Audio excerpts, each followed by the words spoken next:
Good morning बच्चों। Good evening sir. Good evening sir. हम morning कर गए हैं। तो बेटा कल सेशन तो पूरी कर दिया था हमने।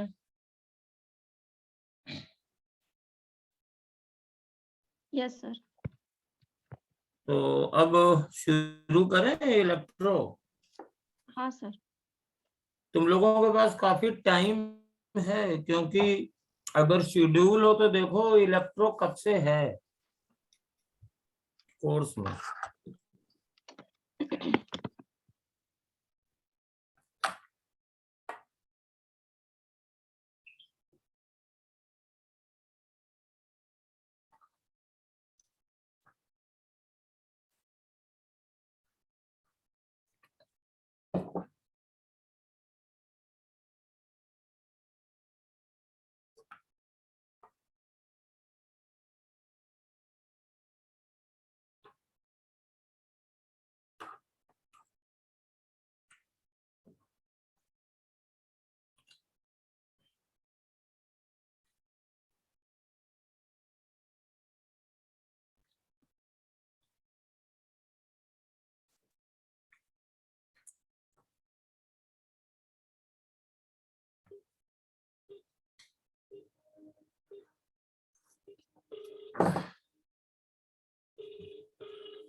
बस बेटा एक ही काम से तो तुम्हें फोन करते हैं। नहीं बिल्कुल करिए सर। मैं शेयर कर रही हूँ।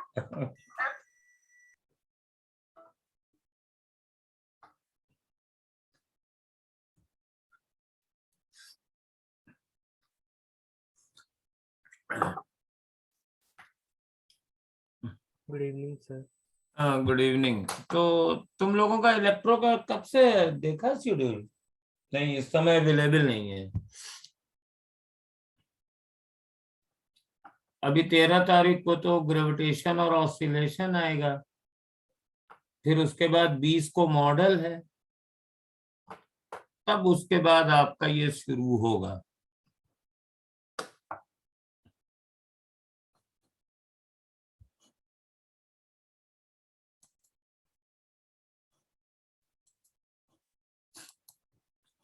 तो इलेक्ट्रोस्टैट भी शुरू कर सकते हैं, करंट इलेक्ट्रिसिटी भी शुरू कर सकते हैं। सर तीन तीन को है।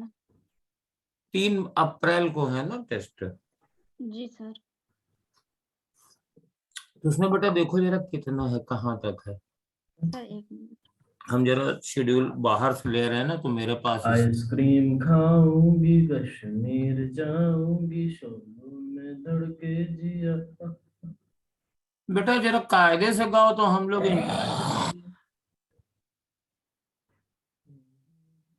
सर मैं नहीं गा रही हूँ। नहीं, कोई गा रहा था, हम उसी को बोल रहे हैं। भाई जब गा ही रहे हो तो कायदे से गा दे।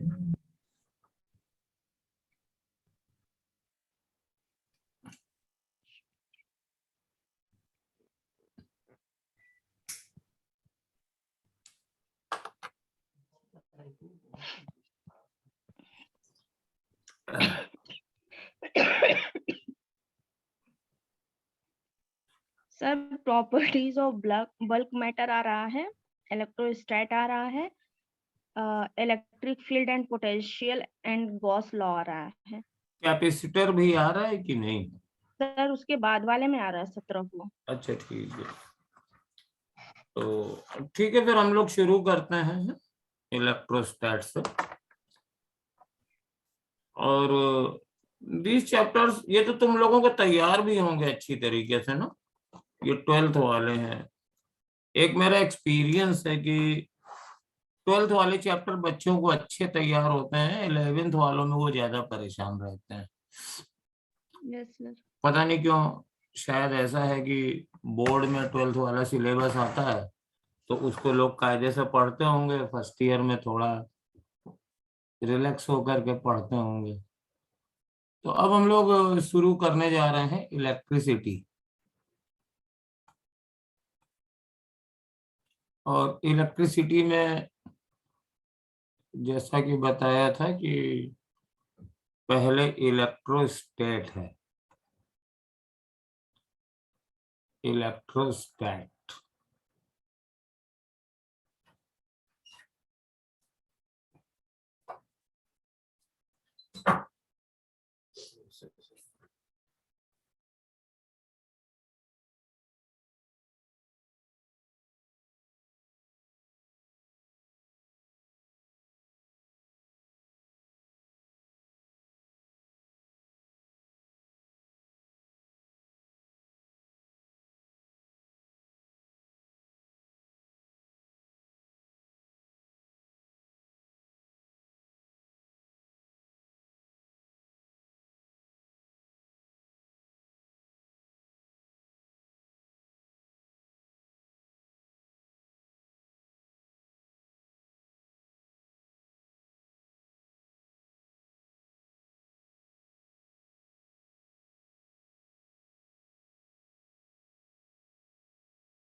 तो इलेक्ट्रोस्टैट में बेटा जो पहला कॉन्सेप्ट होता है, इसके बाद इसमें इलेक्ट्रोस्टैटिक्स के बाद फिर करंट इलेक्ट्रिसिटी होती है। तो electrostat is the game of charges, science of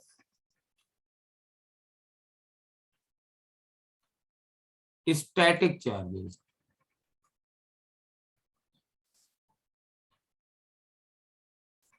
तो सबसे पहला काम तो यही है कि we should know about what is charge, जिस पर हम लोग ज्यादा टाइम नहीं वेस्ट करेंगे। हम आपको कुछ सजेस्ट कर देंगे कि इतना इतना रीड कर लीजिए थ्योरेटिकल पॉइंट्स। इस चैप्टर में थ्योरेटिकल पॉइंट्स हैं काफी, तो वो आपको हम लिखवा देंगे या लिखा लिखाया दे देंगे, जैसे पीडीएफ शेयर करते हैं। सर लिखा लिखाया दे दीजिए। हाँ, लिखा लिखाया ही देंगे, वही बेटर रहेगा। तो व्हाट इज चार्ज, बस चार्ज तो मालूम होना चाहिए ना। और आज हम लोग इसका पहला सबसे इम्पोर्टेंट कंसेप्ट करेंगे, coulomb force and it's superposition. तो चार्ज ये है कि charge, what is charge, do you know what is charge? तो चार्ज इज ए प्रॉपर्टी, इसको प्रॉपर्टी के रूप में डिफाइन करते हैं ना। It is the property of matter, property by virtue of that bodies having charges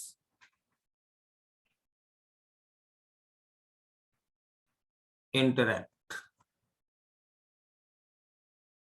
और ये अनलाइक द ग्रेविटेशनल इंटरेक्शन, ये अट्रैक्शन का भी हो सकता है, रिपल्शन का भी हो सकता है। अट्रैक्शन एंड रिपल्शन दोनों तरीके के होते हैं। And there are a lot of historical points and definitions, कि मतलब जैसे मैं कुछ एग्जांपल बता रहा हूँ, I will give you in questionnaire form और पॉइंट फॉर्म। जैसे कि चार्जेस के कितने टाइप के होते हैं? तो चार्जेस दो तरह के होते हैं, एक पॉजिटिव चार्ज, एक नेगेटिव चार्ज। तो पॉजिटिव चार्ज का पुराना नाम क्या होता है? तो ये थोड़ा कठिन हो गया, विट्रस बोलते हैं। नेगेटिव चार्ज का पुराना नाम रेजिनस होता है। अच्छा, और देखें, लाइक चार्जेस अट्रैक्ट रिपेल करते हैं, अनलाइक चार्जेस अट्रैक्ट करते हैं। चार्ज की कुछ प्रॉपर्टीज होती हैं, जैसे चार्ज कंजर्व रहता है, चार्ज क्वांटाइज रहता है ना। तो ऑल दैट छोटे छोटे पॉइंट्स हैं, और वो मोर और लेस आप लोग सब जानते हो। तो ये लॉट ऑफ पॉइंट्स के बाद जो सीधे सीधे जो पहली चीज आती है वो है कि how can we charge a body. Atomic theory of charging, atomic theory of charging.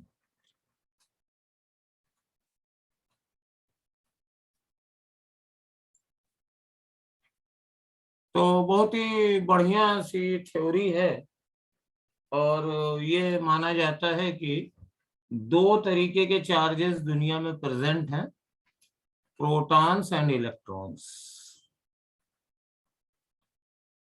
Protons and electrons, ये दो बेसिक फंडामेंटल चार्ज पार्टिकल माने जाते हैं। प्रोटॉन का मास होता है 1.6 into 10 to the power -27 kg, और चार्ज होता है +1.6 into 10 to the power -19 coulomb. और इलेक्ट्रॉन का चार्ज इससे बहुत कम होता है मास, ये 9.1 into 10 to the power -31 kg होता है। और Q इज इक्वल टू, ये चार्ज इस पे निगेटिव होता है, -1.6 into 10 to the power -19 coulomb. और ये ऐसा एज्यूम्ड है, ये बिलीव्ड है कि दुनिया में व्हाटएवर भी जो चार्ज है that is due to the protons and electrons। और अगर हम मैटर की बात करें तो कोई भी बॉडी है, बॉडी में मॉलिक्यूल होंगे, मॉलिक्यूल में एटम होंगे, और एटम में न्यूक्लियस होगा जिसके कोर में प्रोटॉन्स होंगे। न्यूट्रॉन्स भी होते हैं, प्रोटॉन्स और न्यूट्रॉन को चार्जलेस माना जाता है। न्यूट्रॉन तो की बात हम लोग नहीं करेंगे। कोर्स में प्रोटॉन्स होता है पॉजिटिव चार्ज, और सराउंडिंग में इलेक्ट्रॉन्स होते हैं नेगेटिव चार्ज। और केमिस्ट्री से सब लोग जानते हैं कि अगर ये कोई एटम है अपने रॉ फॉर्म में, तो न्यूक्लियस में जितने प्रोटॉन्स होंगे बाहर उतने ही इलेक्ट्रॉन्स होंगे। तो atom is neutral, atom is neutral. तो इसका मतलब है होल बॉडी इज न्यूट्रल। तो अब इसमें मतलब कोई भी बॉडी हो, कोई भी हो, तो उसमें इन नॉर्मल स्टेट जितने प्रोटॉन्स होंगे उतने इलेक्ट्रॉन्स होंगे। Number of protons equal to number of electrons. और देयरफॉर इस पे इस टाइप के क्वेश्चंस आते हैं, प्रोटोनिक चार्ज कितना है, इलेक्ट्रॉनिक चार्ज कितना है। तो तुम्हारी एनसीईआरटी का क्वेश्चन है, उसमें कहते हैं ए नॉर्मल कप है, a normal cup has water, find the electronic charge in water. Electronic charge in water. Electronic charge means negative होगा, Electronic charge means charge due to presence of electrons. The charge contributed by electron is the electronic charge, and charge contributed by protons are protonic charge.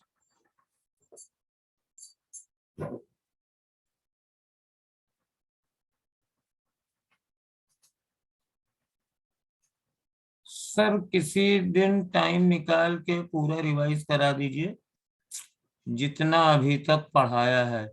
Sure बताइए, revision तो कराना ही है, तो हम इसको problem के through revise करा देंगे। आपकी बात अच्छा सुझाव है, ठीक है। तो protonic charge means charge due to the protons. तो हमें ये पता करना पड़ेगा कि जो कप में वाटर है उसमें इलेक्ट्रॉन्स कितने हैं, और फिर नंबर ऑफ इलेक्ट्रॉन से इलेक्ट्रॉन के चार्ज से मल्टीप्लाई कर देंगे। और ये एनसीईआरटी का एक संदिग्धता वाला क्वेश्चन है, क्योंकि नॉर्मल कप का मतलब क्या समझा जाए। तो उनके सॉल्यूशन में 250 ml दिया हुआ है, तो हम लोग ये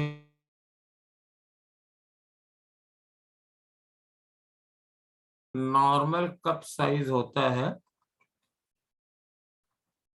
250 ml। तो now it's clear, 1 cup water means 250 ml water. और अब हमें पता करना है कि इसमें नंबर ऑफ इलेक्ट्रॉन्स कितने हैं। तो देख लो, जरा ट्राई कर लो, पहला दिन है, कुछ आराम आराम से करो। अभी परसों तुम लोगों का टेस्ट भी है मैकेनिक्स वगैरह का।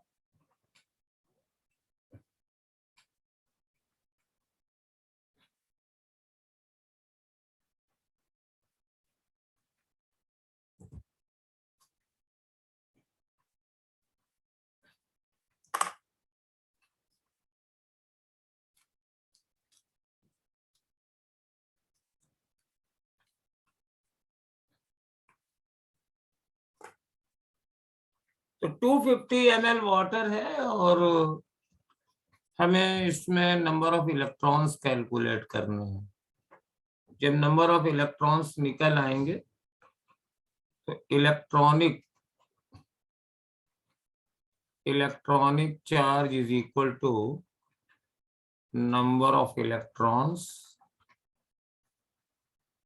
multiplied by E, that is 1.6 into 10 to the power minus 19.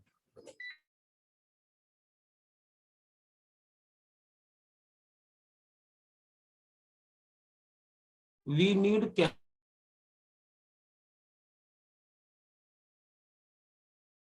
basic concept of chemistry. हमें मालूम है कि वाटर की density of water in normal condition is 1 ग्राम पर ml होता है। That means 250 ml water is equivalent to 250 gram of water.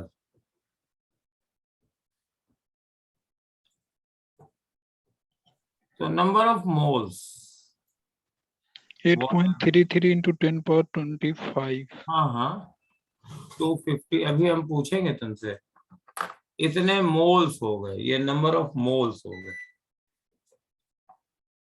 और number of H2O molecules, तो ये हो जाएगा 250 अपॉन 18, ये वाटर का मॉलिक्यूलर वेट है, और multiplied by Avogadro number 6.023 into 10 to the power 23. Now one H2O molecule contains 10 electrons, 2 for hydrogen, 8 for oxygen. So number of electrons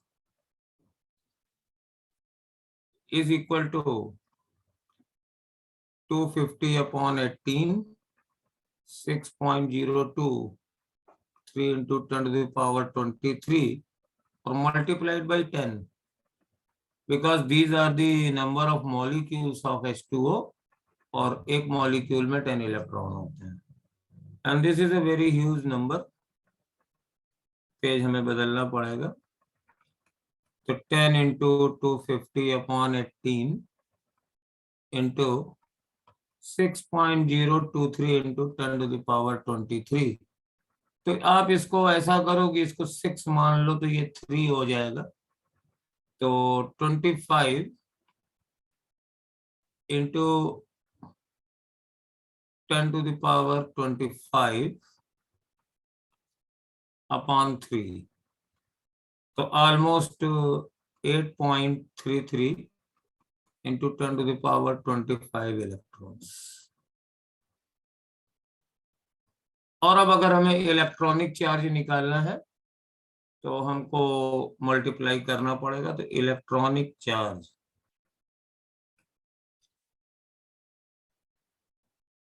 is equal to 8.33 into 10⁻25 into 1.6 into 10⁻−19। तो 16 3 या 48, 4 आ गया, 52 5 आ गया, और 128 और 5 133। तो 133.28 इंटू 10⁻⁻6 कूलम्स। और ऑफ कोर्स इन निगेटिव, क्योंकि electron का चार्ज निगेटिव होता है। तो -1.3328 इंटू 10⁻6 कूलम का इलेक्ट्रॉनिक चार्ज। एक बहुत और इंटरेस्टिंग क्वेश्चन इसमें दिया गया है, इसी के बी पार्ट में। कहते हैं कि सपोज हम 10⁻10 इलेक्ट्रॉन्स पर सेकेंड विड्रॉन कर रहे हैं।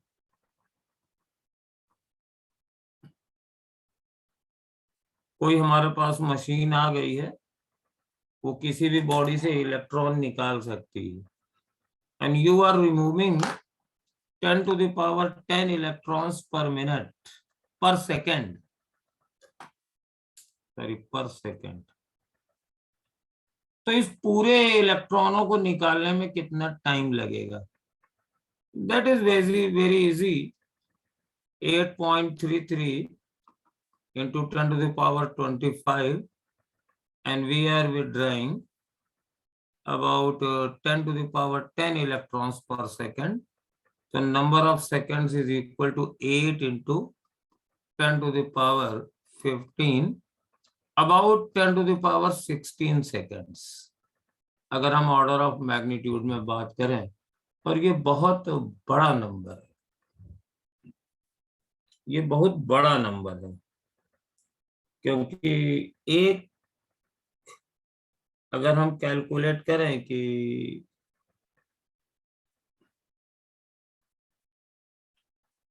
सेकेंड्स को अगर हम और बदलें, तो देखो मेरे पास 1 सेकेंड है,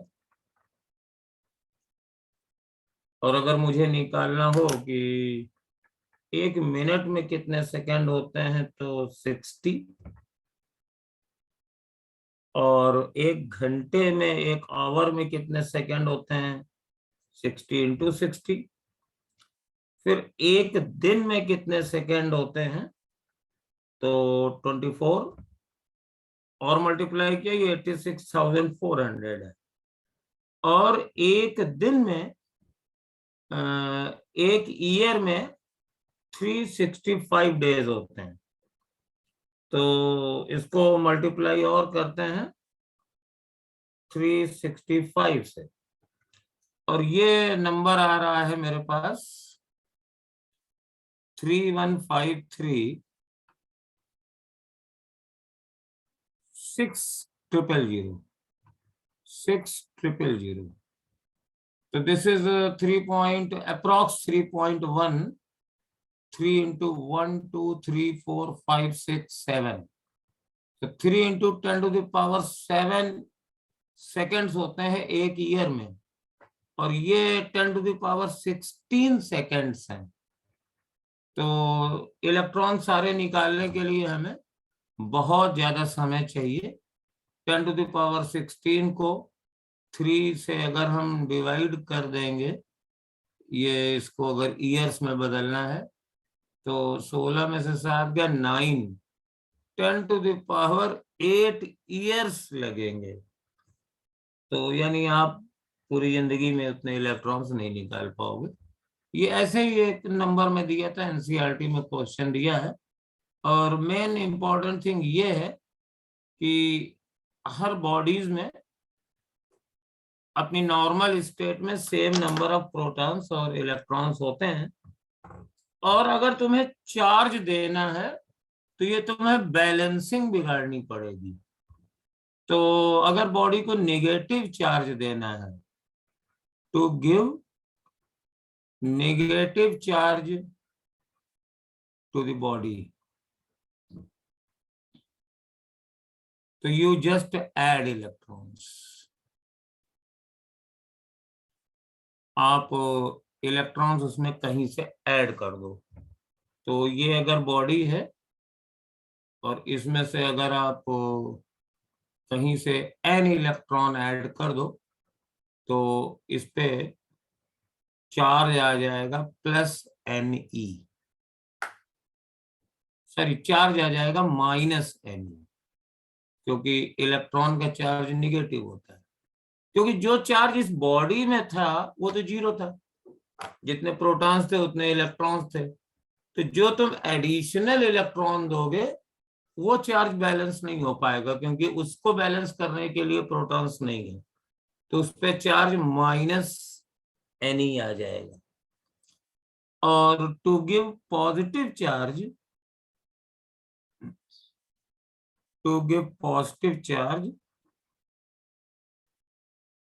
you remove इलेक्ट्रॉन्स।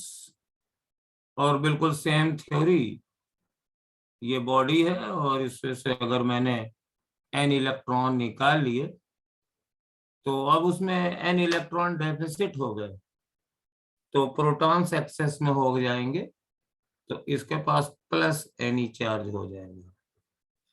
और इसका मतलब है किसी बॉडी पर अगर चार्ज है तो Q = प्लस या -Ne होगा, where n is the number of electrons added or removed, and n must be integer, क्योंकि आप 1.5 इलेक्ट्रॉन 2.5 इलेक्ट्रॉन्स नहीं निकाल सकते हो। तो इसलिए इसी को मिलिकन्स ने क्वांटाइजेशन प्रिंसिपल बताया था कि किसी भी बॉडी के चार्ज को अगर हम इलेक्ट्रॉनिक चार्ज से डिवाइड कर देंगे तो हमें डेफिनेटली एक इंटीजर ही मिलेगा।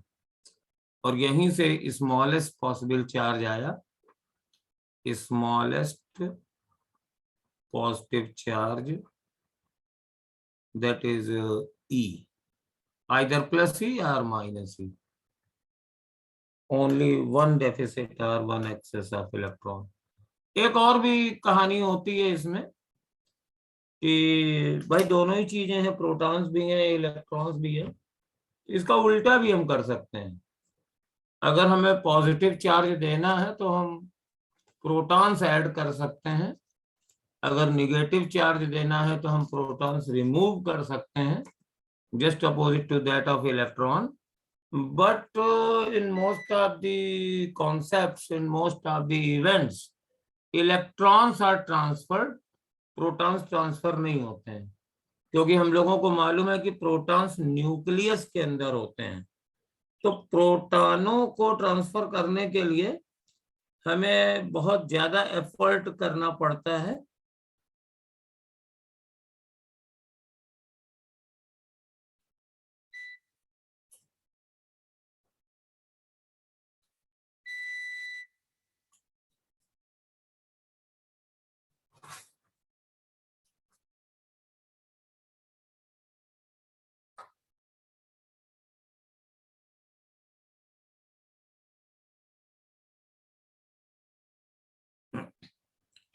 तो प्रोटॉन्स लाने हैं कहीं से तो न्यूक्लियस से निकालने पड़ेंगे, और न्यूक्लियस में बहुत ज्यादा फोर्सेस लगाने पड़ते हैं। तो ये प्रोटॉन से ट्रांसफर करना बहुत मुश्किल होता है। इसीलिए इलेक्ट्रॉनिक थ्योरी ऑफ वैलेंसी ही चलती है, मतलब charges are due to the transfer of electrons. तो ये मेरे पास एक हमारे पास ये फंडामेंटल तरीका है कि अगर मुझे किसी बॉडी को चार्ज करना है तो हम उसमें या तो इलेक्ट्रॉन ऐड करेंगे या इलेक्ट्रॉन रिमूव करेंगे। अगर ऐड करेंगे तो निगेटिव चार्ज आएगा, रिमूव करेंगे तो पॉजिटिव चार्ज आएगा। और क्वेश्चन ये उठता है कि बिल्ली के गले में घंटी कौन बांधेगा। तो जैसे ये हमारे पास बॉडी है और अब हमें इसको चार्ज करना है, तो सीधा सा तरीका है, अगर निगेटिव चार्ज करना है तो कुछ इलेक्ट्रॉन रिमूव कर लो, पॉजिटिव चार्ज करना है तो कुछ इलेक्ट्रॉन ऐड कर, पॉजिटिव चार्ज करना है तो कुछ इलेक्ट्रॉन रिमूव कर लो, नेगेटिव चार्ज लाना है तो कुछ चार्ज इलेक्ट्रॉन्स को ऐड कर दो। लेकिन कैसे करो, तो उसके लिए 3 मेथड्स हैं, 3 मेथड्स। और पहला मेथड है friction. This is a concept of frictional electricity, इसको कहते हैं रबिंग।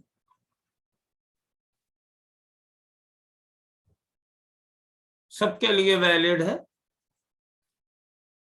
और दूसरा 2 मेथड और होते हैं, एक कंडक्शन और एक induction, charging by conduction, charging by induction. और वो दोनों मेथड सिर्फ कंडक्टर्स के लिए एप्लीकेबल है। जैसे मान लीजिए आपको वुड को चार्ज करना है तो आप उसको कंडक्शन या इंडक्शन से नहीं चार्ज कर सकते। प्लास्टिक को, वुड को, सिरेमिक्स को आपको फ्रिक्शनल इलेक्ट्रिसिटी चाहिए, आप उनको रब करके निकालते हैं। स्टील की प्लेट को चार्ज करना है, यस ये कंडक्टर है, आप इसमें कंडक्शन या इंडक्शन कुछ भी लगा सकते हैं। तो हम लोग टाइम टू टाइम देखेंगे और किसी कॉन्सेप्ट को समझने में जो जरूरत होती है उतना आपको मालूम ही रहता है। तो फ्रिक्शन इलेक्ट्रिसिटी में क्या होता है कि हम 2 बॉडीज को आपस में रब कर देते हैं। तो सपोज ये बॉडी ए है और ये बॉडी बी है, और इन दोनों को हम रब कर देंगे आपस में अच्छी तरीके से।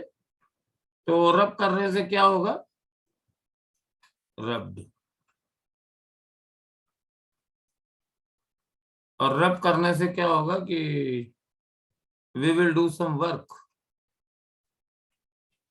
we will do some work is converted into energy, और by energy some electrons are transferred, some electrons are transferred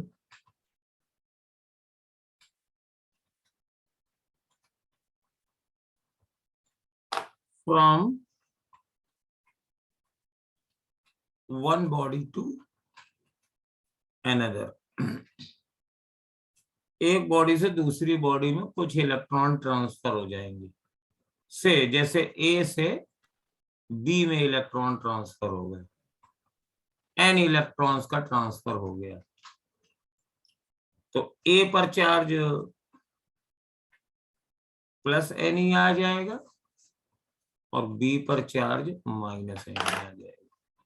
इसमें इलेक्ट्रॉन्स ऐड हो गए हैं, इससे निकल गए। और किससे किससे निकलेंगे, तो उसका आंसर तुम लोगों की केमिस्ट्री में है। एक टर्म होता है जिसे कहते हैं इलेक्ट्रोनिगेटिविटी, जानते हैं? इलेक्ट्रोनिगेटिविटी जानते हैं? तो इलेक्ट्रोनिगेटिविटी क्या होती है? इलेक्ट्रॉन को अट्रैक्ट करने की टेंडेंसी ही कहते हैं ना इसे। जैसे रिएक्शन मैकेनिज्म में पढ़ा होगा, बॉन्डिंग में पढ़ा होगा। सपोज 2 एटम हैं और इनके बीच में मान लो कोवेलेंट बॉन्ड है ए बी के बीच में, और बी की इलेक्ट्रोनिगेटिविटी ज्यादा है, तो बीच का जो शेयर्ड इलेक्ट्रॉन पेयर होता है वो किस तरफ शिफ्ट हो जाता है, हायर इलेक्ट्रोनेगेटिव वाले की तरफ कि लोअर इलेक्ट्रोनेगेटिव वाले की तरफ? हायर। तो electronegativity is tendency to attract electron. तो जिसकी इलेक्ट्रोनेगेटिविटी ज्यादा होगी उसमें इलेक्ट्रॉन जाएंगे और जिसकी कम होगी उससे निकलेंगे। यानी हमारे केस में बी की इलेक्ट्रोनेगेटिविटी हाई है, हाई इलेक्ट्रोनेगेटिविटी,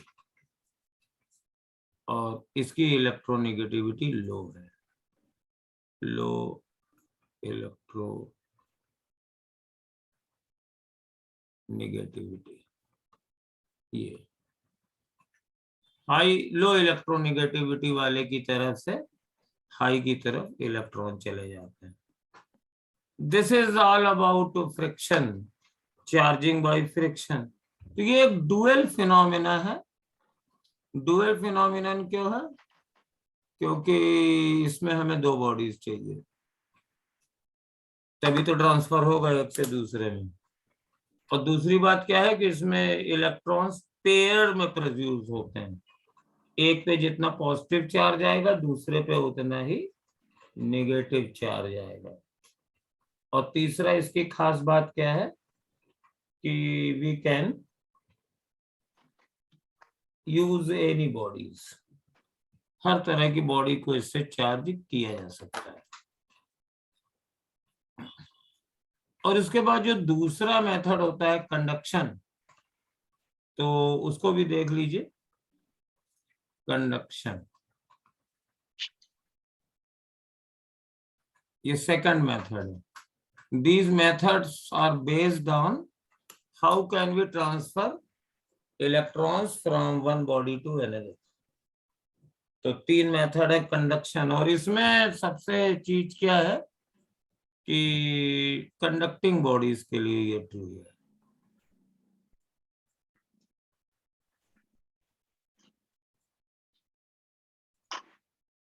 कंडक्टिंग बॉडीज के लिए ट्रू है।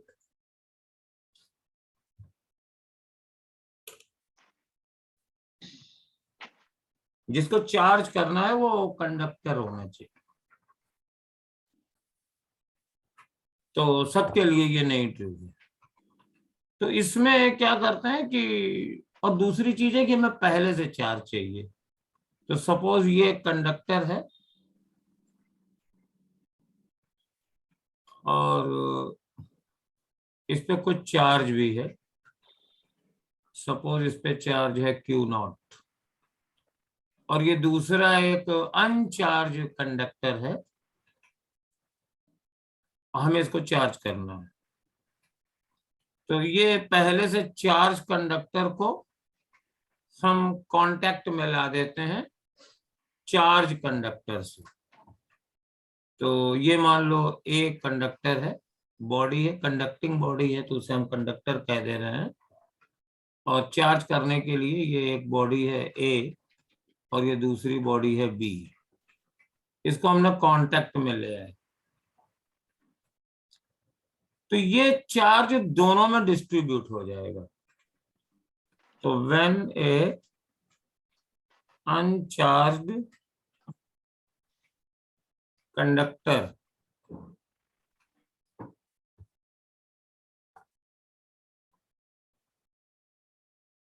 is connected through a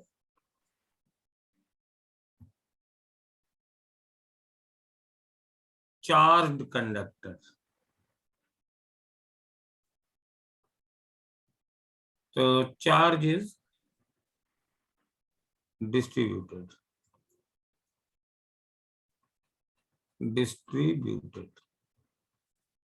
Sir, distributed or equally distributed? Distributed.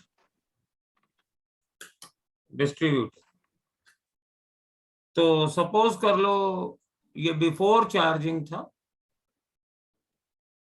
ये कंडक्टर बी है, इन दोनों के बीच में काफी डिस्टेंस था।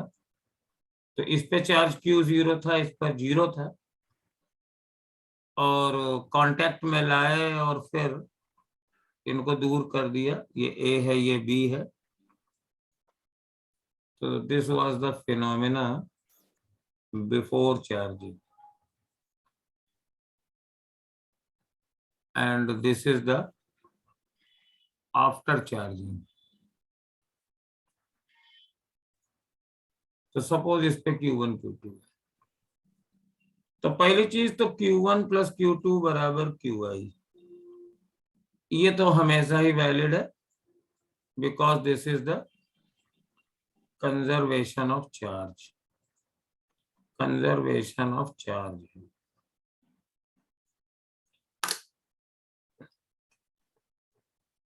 और जो अभी इस बिटिया का क्वेश्चन था कि डिस्ट्रीब्यूटेड और इक्वली डिस्ट्रीब्यूटेड, तो आफ्टर ऑल आप लोग फर्स्ट ईयर में नहीं है, एक चैप्टर होता है कैपेसिटर्स, डेफिनेटली आप लोगों ने पढ़ा होगा प्रीवियस ईयर्स में। तो ये चार्ज कितना आएगा, that depends upon size and shape of the conductors. तो इनका ये जो कंडक्टर्स का ये चार्जेस का रेशियो होता है Q1 अपॉन Q2, ये इनकी कैपेसिटी के रेशियो के बराबर होता है, capacity of 1 to capacity of 2। ये आपने पढ़ा होगा कैपेसिटर्स में Q1 upon Q2 is equal to C1 upon C2, और ये कैपेसिटी डिपेंड्स करती है साइज पर, शेप पर, है ना, इस हिसाब से। इसीलिए मैंने लिखा था distributed, because distributed in the ratio of their charge holding capacities. हाँ, जो इलेक्ट्रोस्टैटिक में क्वेश्चन आते हैं, suppose both the conductors are identical, both conductors are identical। इलेक्ट्रोस्टैट में कूलम्ब्स लॉ में बहुत होता है, एक पिथ बॉल है, उस पे चार्ज Q है, फिर एक दूसरी आइडेंटिकल पिथ बॉल को लाए, उससे टच करा दिया, तो अगर दोनों कंडक्टर्स इक्वल हैं तो C1 और C2 बराबर होंगे। आइडेंटिकल मतलब same in size, same in shape, equal in size, equal in shape, तो ये दोनों बराबर हो जाएंगी कैपेसिटीज, तो ये Q1 बराबर Q2 हो जाएगा।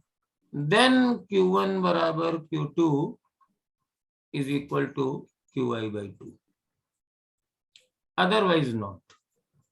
और किस हिसाब से डिस्ट्रीब्यूट करना है साइज के हिसाब से, तो उसके डीप कैलकुलेशन वाले क्वेश्चंस हम लोगों को कंडक्टर्स या कैपेसिटर्स के चैप्टर में मिलते हैं, और इलेक्ट्रोस्टैट में मोस्टली आइडेंटिकल बॉल्स को टच कराया जाता है, तो वो चार्ज इक्वली डिस्ट्रीब्यूट हो जाता है।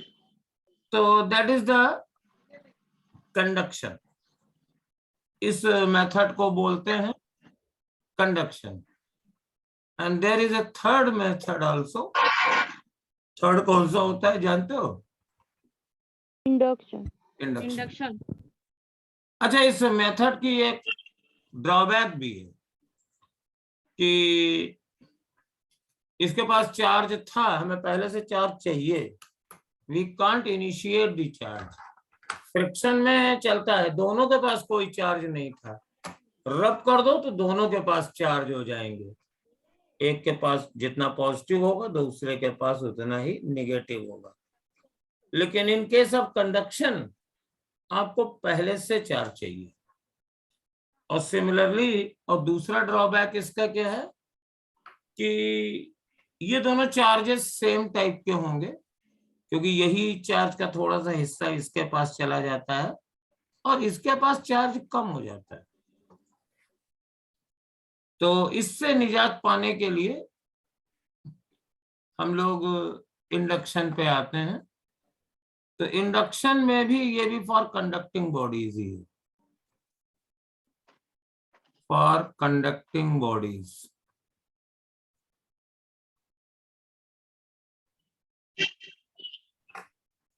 तो इसमें जैसे ये कंडक्टर है, हमें इसको चार्ज करना है, तो यहाँ पे भी पहले से चार्ज चाहिए। तो किसी भी फॉर्म में आप चार्ज लाइए यहाँ पे। तो जैसे मान लो इस पर ये चार्ज +Q1 है, तो पास में लाइए, लेकिन टच मत कराइए। और डेफिनेटली ये बॉडी कंडक्टर होनी चाहिए।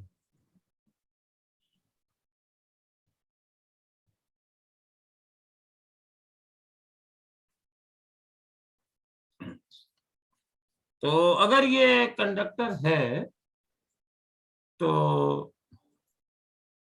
अब जानते हो ये पॉजिटिव चार्ज है, तो इसके इलेक्ट्रॉनों को ये अट्रैक्ट कर लेगा। तो अभी तक जो ये न्यूट्रल था, तो ये इलेक्ट्रॉन ऐसे ये शिफ्ट हो जाएगा। जैसे बहुत बार पूछा जाता है कि एक हमारे पास स्फीयर, कंडक्टिंग स्फीयर है,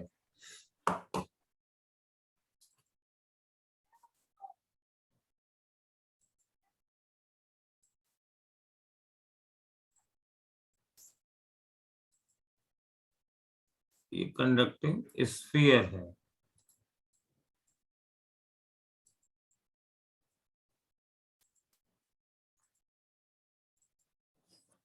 और इसके साथ हम एक यहाँ पे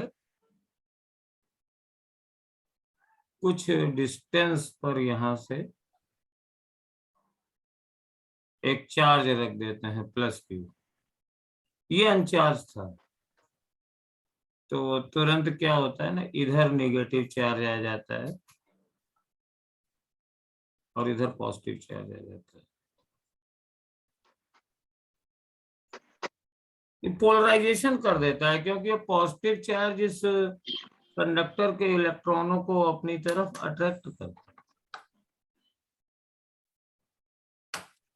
अब इस पे ये क्वेश्चन तुमसे कोई नहीं पूछेगा कि अप टू व्हाट डिस्टेंस, जैसे ये मिला दें तो how much are these angles alpha and beta, जहां तक ये नेगेटिव चार्ज लेगा, और ये कितना नेगेटिव चार्ज होगा।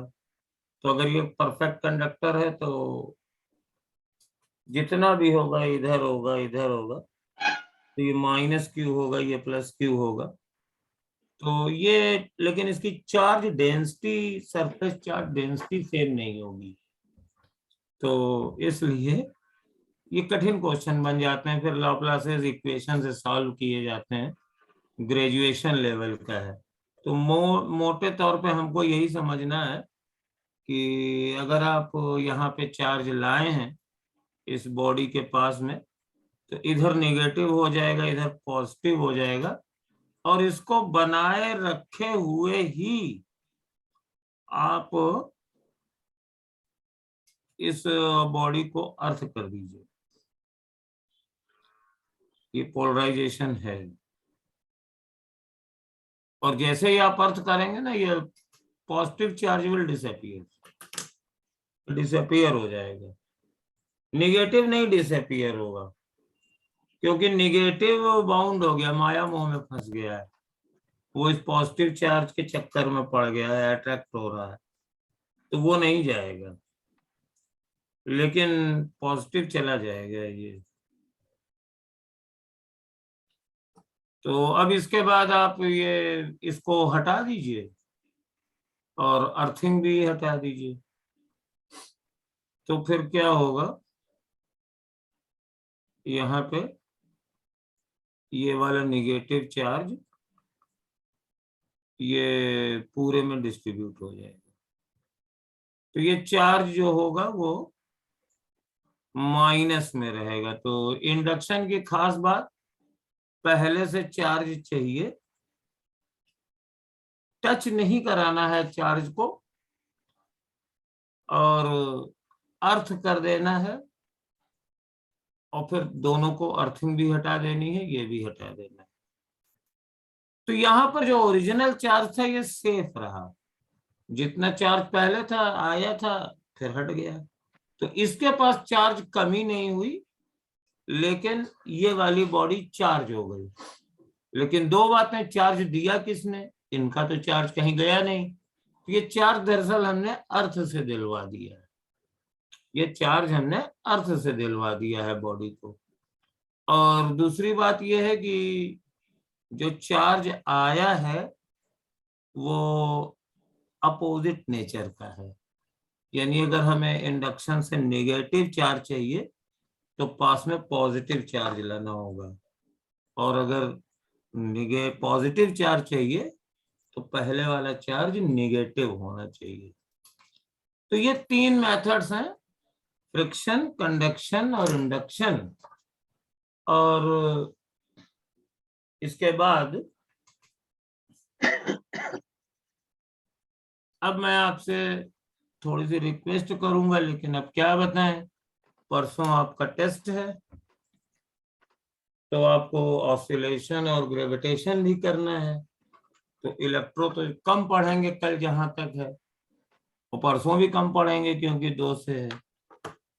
तो तब तक थोड़ा एंजॉय करिए, और अगर पढ़ सकिए तो जो एनसीईआरटी का चैप्टर है, मैं अब इसके जब पीडीएफ नोट्स भेजूंगा तो मैं पेज नंबर भेज दूंगा, पेज नंबर, आर्टिकल नंबर, क्योंकि इस समय मैं घर से क्लास नहीं ले रहा हूं आपकी, तो उसको आप रीड आउट कर लीजिएगा।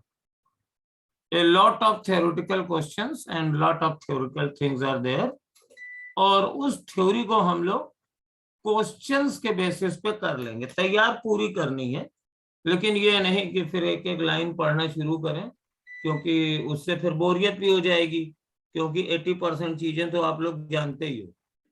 तो जो उसमें क्वेश्चन बनते हैं, जैसे बनते हैं, वो आपको बताएंगे। और अब मैं आपको एक दूसरी चीज बताने जा रहा हूं, that is also very important, कि चार्जेस के जो टाइप होते हैं, तो जैसे पॉइंट चार्ज है, बहुत इसकी अहमियत है। तो पॉइंट चार्ज का मतलब होता है कि charge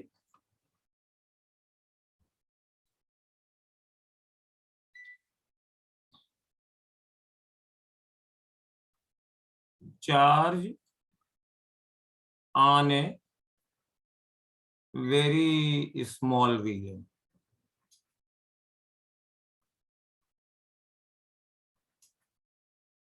charge on a very small reason.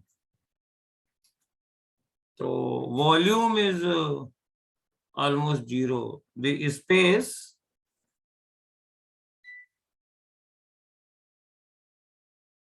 where charge is there, charge exists, is negligibly small.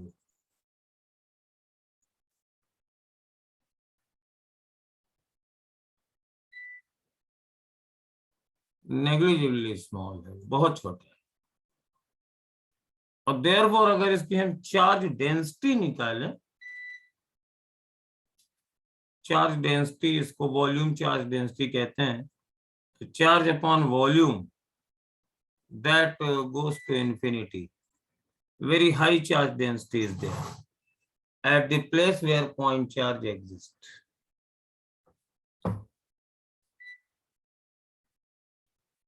Okay. और पॉइंट चार्ज के बाद अगर सपोज देयर आर कंडक्टर्स और बॉडीज, तो ये 2-3 तरह की बॉडीज होती हैं। जैसे लाइन चार्ज है ये, तो एक कोई रॉड है और इसको मैंने चार्ज कर दिया है,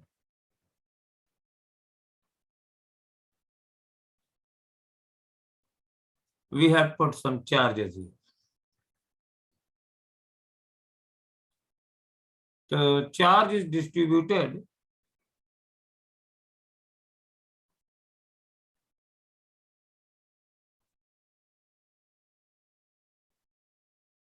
along a line.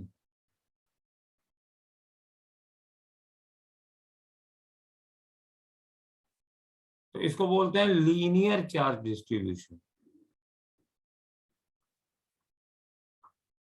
Linear charge distribution.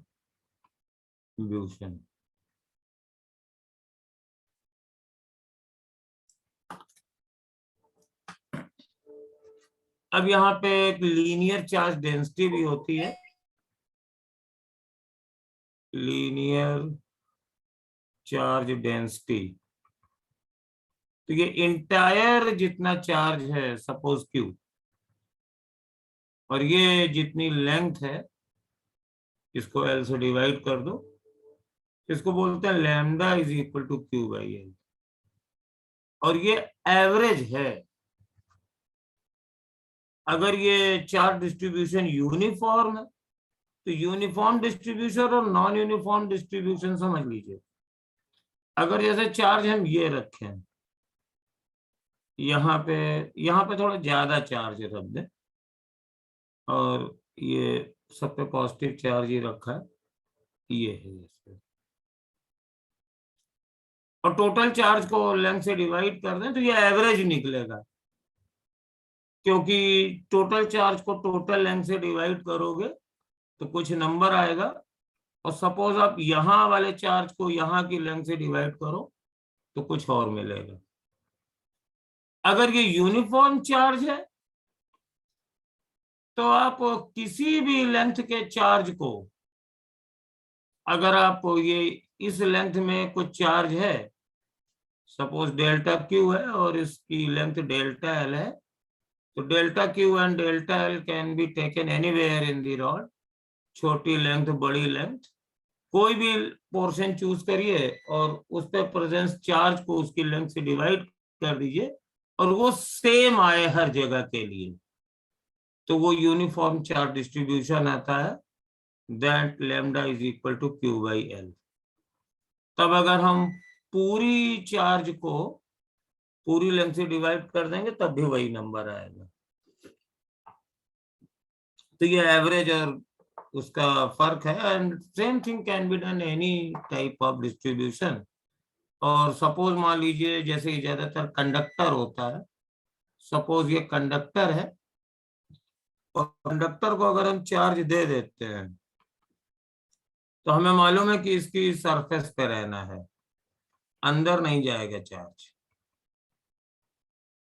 तो अगर हम इस बार चार्ज और सरफेस एरिया को डिवाइड करेंगे तो इसको बोलते हैं surface charge density.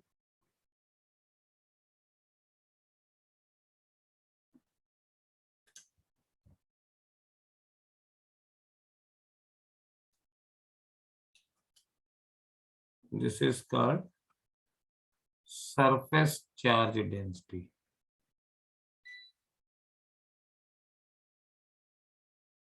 Surface charge density भी यही होती है कि कोई भी छोटी सी सरफेस ले लो, मान लो वो चार्ज डेल्टा क्यू है, उस पे उसका एरिया डेल्टा ए है, डेल्टा क्यू को डेल्टा ए से डिवाइड कर दो, तो ये यहाँ की लोकल चार्ज डेंसिटी है। और सपोज ये चार्ज अगर यूनिफॉर्म फैला हुआ है तो आप कोई भी, अगर ये नॉन यूनिफॉर्म है तो डिफरेंट अगर रीजन को चूज करोगे और चार्ज और एरिया को डिवाइड करोगे तो you will get different numbers. But अगर ये यूनिफॉर्म चार्ज डिस्ट्रीब्यूशन है तो आप किसी भी रीजन के चार्ज को उसके एरिया से डिवाइड करोगे आपको सेम नंबर मिलेगा, और अगर टोटल चार्ज को टोटल एरिया से डिवाइड कर दोगे तो भी वही मिलेगा। एंड सिमिलरली वॉल्यूम में क्या है कि अंदर भी चार्ज है, बाहर भी चार्ज है, अंदर भी चार्ज है। कंडक्टर में तो खाली सरफेस पर ही आता है, लेकिन इंसुलेटर्स में चार्ज अंदर भी आ सकता है। और फिर यहाँ पे वॉल्यूम चार्ज डेंसिटी निकालते हैं, वॉल्यूम चार्ज डेंसिटी, और इसको रो से डिनोट करते हैं क्यू अपॉन वॉल्यूम। और यहाँ पे भी वही चीज है, छोटा सा रीजन लीजिए, उसमें प्रेजेंस वॉल्यूम को चार्ज को उसके वॉल्यूम से डिवाइड कर दीजिए, you will get local charge density. और अगर आप टोटल चार्ज को टोटल वॉल्यूम से डिवाइड कर देंगे तो वो एवरेज आएगी, और अगर यूनिफॉर्म चार्ज डिस्ट्रीब्यूशन है तो आप किसी भी वॉल्यूम को उसके रिचार्ज से डिवाइड करेंगे तो you will get the same thing. तो ये 3 तरह की चार्ज डेंसिटीज होती हैं। ये 3 डायमेंशनल है, ये 2 डायमेंशनल है, इधर वाली 1 डायमेंशनल है। तो इस तरीके से चार्ज वार्ज हम करना सीख गए। और अगला मेरे पास कंसेप्ट है interaction between the charges. Interaction between the charges. तो इसमें पहला रूल है कूलम्स का, कूलम्स लॉ। और इन्होंने पॉइंट चार्जेस के लिए बताया था कि अगर ये Q1 है, ये Q2 है, सपोज इनके बीच की डिस्टेंस R है, ये वैक्यूम में रखे हुए हैं, तो इनके बीच में जो फोर्स ऑफ इंटरेक्शन लगेगा that is 1/4 pi epsilon 0 Q1 Q2 upon R squared। Epsilon 0 को कहते हैं permittivity of free space, permittivity of free space, और इसकी वैल्यू भी 8.85 into 10⁻⁻12 coulomb square upon newton metre square होता है। इसकी डायमेंशन बहुत पूछी जाती है, और अगर Q1 चार्ज कूलम में है, ये मीटर में है, तो ये न्यूटन में निकलेगा। और ये वैक्यूम वाला मामला है। मैं थोड़ी सी स्पीड ले लेता हूं।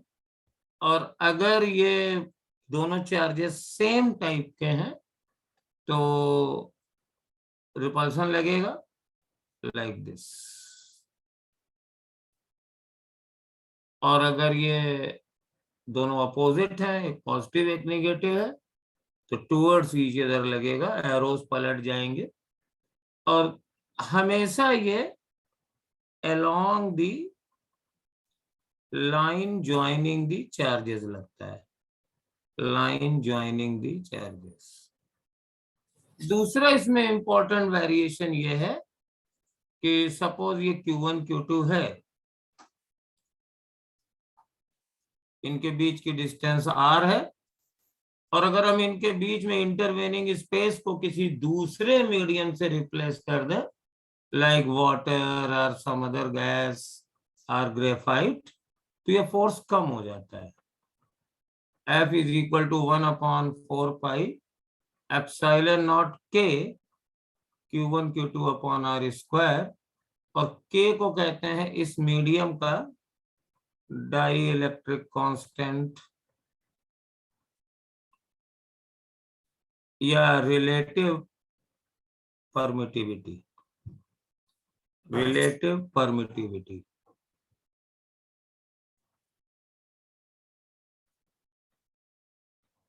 क्योंकि actually epsilon upon epsilon naught को K कहते हैं। ये जो टर्म है एप्सिलॉन नॉट K, ये दिस इज द एप्सिलॉन। ये वो तो परमिटिविटी ऑफ फ्री स्पेस है, और ये परमिटिविटी ऑफ मीडियम है। और ये जो डाइलेक्ट्रिक कांस्टेंट K की वैल्यू होती है, ये हमेशा याद रखना कि K की वैल्यू हमेशा 1 से इंफिनिटी के बीच में कुछ होती है। ये can not be negative, can not be fraction. अगर ये वैक्यूम है तो K की वैल्यू 1 होगी। अगर एयर है तो 1.0003 होती है eight normal temperature and pressure. Gas का जो डाइलेक्ट्रिक कांस्टेंट है वो टेम्परेचर पे वेरी हाईली डिपेंडेंट होता है, और जब टेम्परेचर बढ़ाते हैं तो उसका डाइलेक्ट्रिक कांस्टेंट कम हो जाता है। वाटर है अगर तो बहुत ज्यादा होता है, 81 होता है। और अगर ग्लास टाइप की चीजें हैं तो ये लगभग 5 होता है, 5 to 6 होता है, different types of glasses. Crookes glass, pyrex glass, crown glass, flint glass, है ना। तो अलग अलग टाइप के ग्लासेस के लिए डिफरेंट होता है। और अगर कोई कंडक्टर है, कंडक्टर मीन्स लाइक मेटल्स, तो ये इनफाइनाइट होता है। किसी भी मीडियम के लिए ये नेगेटिव नहीं हो सकता है, किसी भी मीडियम के लिए ये फ्रैक्शन नहीं हो सकता है। सबके याद नहीं करने हैं। वैक्यूम का ये वन, ये मान लो, एयर को अभी वन मान लिया जाता है। वाटर का जरूर याद कर लेना, और कंडक्टर का इंफिनिटी याद रखना। तो that is the Coulomb's law. Coulomb's law के साथ ये है कि एक्चुअली ये it is a force proportional to charge. तो जैसे ये चार्ज है and there is some other force, some other charge, तो ये Q पर लीनियरली डिपेंडेंट कर रहा है। तो that's why follow the superposition principle. अब ये सुपरपोजिशन प्रिंसिपल की कहानी हम नहीं बताने बैठ रहे हैं। सभी फोर्सेस कूलम्ब्स लॉ को नहीं फॉलो करते हैं सुपरपोजिशन, बट कूलम्ब्स लॉ करता है।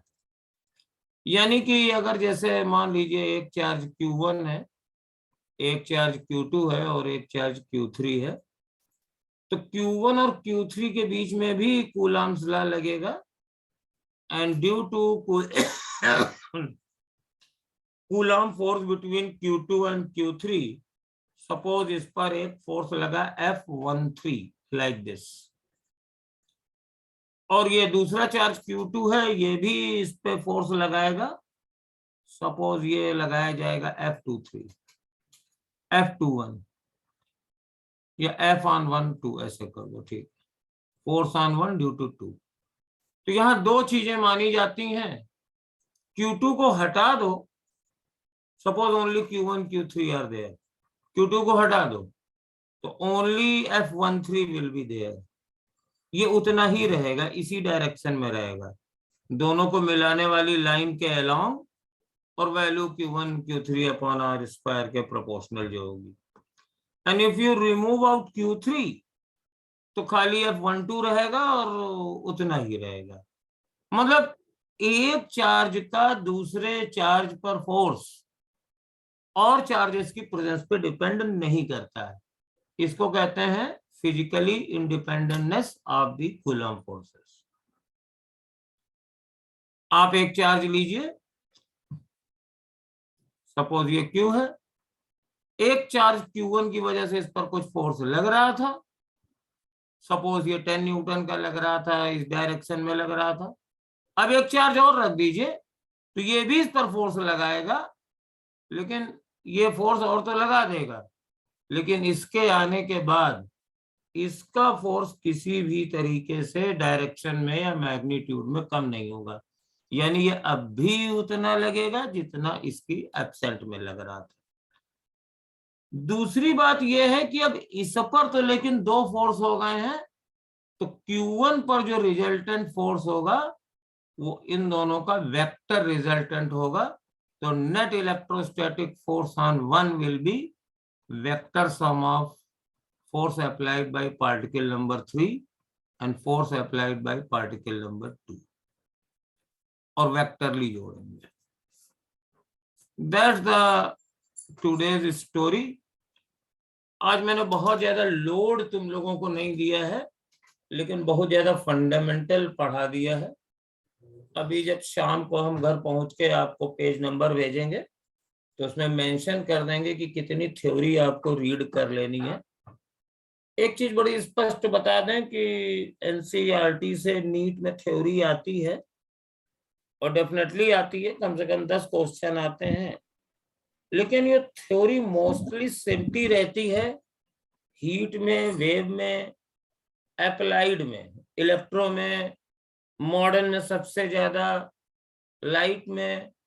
मैकेनिक्स की थ्योरी काफी कम आती है, वो मोस्टली न्यूमेरिकल बेस्ड होती है। हालांकि मैकेनिक्स की जो थ्योरी होती है वो actually non numerical reasoning based questions हो जाते हैं। हाँ तो बेटा आज की क्लास इतनी ही। और बताओ क्या कह रहे थे, कोई कुछ कह रहा था? सर 12 के चैप्टर की कुछ प्रिंटेड फॉर्म में नोट्स टाइप मिल सकती है या किसकी? समरी? 12 के जितने चैप्टर्स हैं, 12 हम नहीं जानते। मतलब 12 के फिजिक्स के चैप्टर्स। 12th के यस सर, जैसे जो शॉर्ट में पीडीएफ टाइप। मिल क्या सकती है, मिलेगी, हम आपको प्रोवाइड करेंगे जैसे पीडीएफ करते हैं। मिलेगी, आपको मिलेगी, डोंट वरी। लेकिन इसका मतलब ये नहीं है कि आप एनसीईआरटी ना पढ़ें। जितना बताएं तो उतना पढ़ें, नोट्स आपको देंगे पॉइंट्स वाले।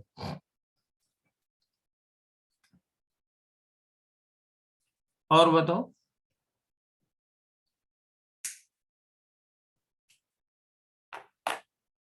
चलो और कुछ नहीं बताना है किसी को तो बेटा गुड नाइट। कल मिलते हैं, कल भी आपकी क्लास है। कल तुम लोग क्वेश्चंस अगर पूछना चाहना तो वो क्वेश्चंस पूछ देना पहले, जब तुम लोगों के डाउट सॉल्व हो जाएंगे, क्योंकि संडे को टेस्ट है, तब हम इसको आगे कंटिन्यू करेंगे। Thank you, sir. थैंक